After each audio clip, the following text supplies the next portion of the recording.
Meus irmãos, muita luz, muita paz para todos. Hoje daremos início ao estudo de tarô. Vamos fazer uma sequência de minutos místicos falando sobre a origem, sobre o simbolismo e sobre como utilizar, como jogar o tarô, né? Publicaremos inclusive o significado das cartas num futuro próximo. Hoje, no trabalho de hoje, do Minuto Místico, falaremos sobre a origem do tarô. Aonde originou-se o tarô? Os estudos antigos falam de uma origem no Antigo Egito, que os simbolismos advêm dessa época do Antigo Egito, né? Apenas os símbolos teriam sido iniciados, embora o jogo de tarô não existisse naquela época, mas o simbolismo que inspirou o tarô teria iniciado nessa época. Platão também fala de artes divinatórias, de forma de jogos, mas ele fala de diversos jogos, não especifica propriamente o tarô. Nós vamos ver o tarô como nós conhecemos hoje, com uma origem medieval. Então, na parte da Idade Média que iniciou-se realmente o estudo do tarô, a utilização do tarô, né?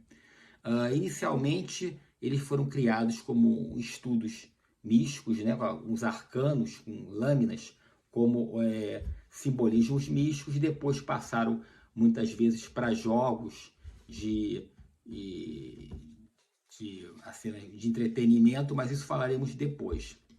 Primeiro, essa origem medieval nós temos principalmente no tarô de Marsella e tarôs que surgiram na Idade Média, né? Nessa obra de L'Initiation, que é um livro que eu mostro aqui, dessa iniciação, dessa edição deste livro, que é publicado em diversos países do mundo, ele fala sobre essa origem. Então, essa origem medieval simbolizava os costumes da época. Seria a representação, as cartas, principalmente os arcanos maiores, que são aquelas 22 cartas numeradas, que vai de 0 a 21, né, até a carta 0, que também é considerada 22, que é o louco, até a carta 21, que é o mundo. Essas cartas simbolizariam a sociedade daquela época e representaria a própria vida do ser humano. Então vamos dar um exemplo, como é dito aqui na revista L'Initiation, ele diz assim: o homem nos diferentes estados do nascimento ele faz passar por diversas condições da natureza, tais como aqui o louco, o amante, o papa, o imperador.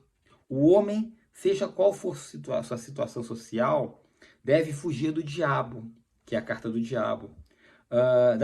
Tem que ter a justiça, a temperança, e busca sempre a fortuna, a roda da fortuna, a roda da vida. Por igualmente, um dia a morte virá. A morte representa a democracia, ou seja, né, utilizar a palavra democracia, porque ela vem para todos, para rico, para pobres, enfim, todo mundo um dia vai passar por ela. Tanto é que o símbolo da morte é uma caveira pisando na cabeça de um rei, de um plebeu, todo mundo passando por ela, representando que se existe a democracia, essa democracia é a morte, porque essa realmente vem para todos, né? Temos a torre, que representa aquele simbolismo da Torre de Babel, né? Muitas vezes a confusão, a destruição e reconstrução, passando também pelo cadafalso, né? Então a morte vem não só para as pessoas da sociedade geral, mas também para os criminosos na época, representado pelo enforcamento, porque era uma das formas de punição, de execuções da pena naquela época, pena de morte, né, através do enforcamento, e também o triunfo, que é o mundo. O mundo simboliza aquele símbolo que é o triunfo, aquele louro, os louros da vitória.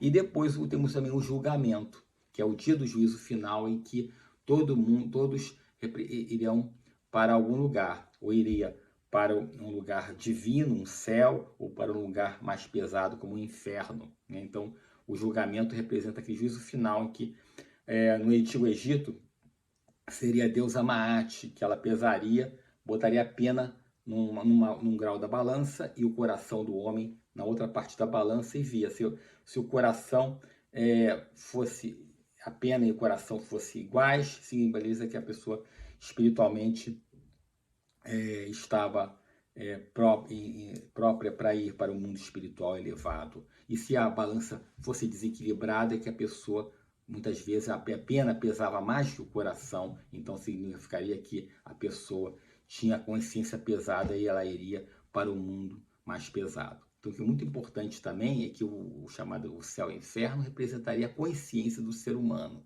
em que a parte ruim ficaria pesando na mente dele, né? A pessoa teria aquele remorso, aquelas coisas horríveis que ela fez. Então isso ficaria martelando, trabalhando na pessoa.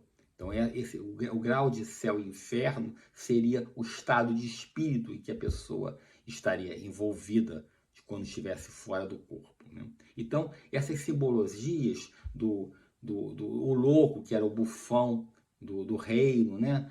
O rei, a rainha, né? O papa, porque a pessoa tinha que, muitas vezes, a religião era muito forte naquela época, então as pessoas tinham que buscar espiritualidade, muitas vezes no papa, na papisa, que representa a grande sacerdotisa. Então seriam todas essas representações dos arcanos medievais, que também representam hoje o simbolismo, a espiritualidade e a vida material e o ciclo de vida do ser humano, tá bom?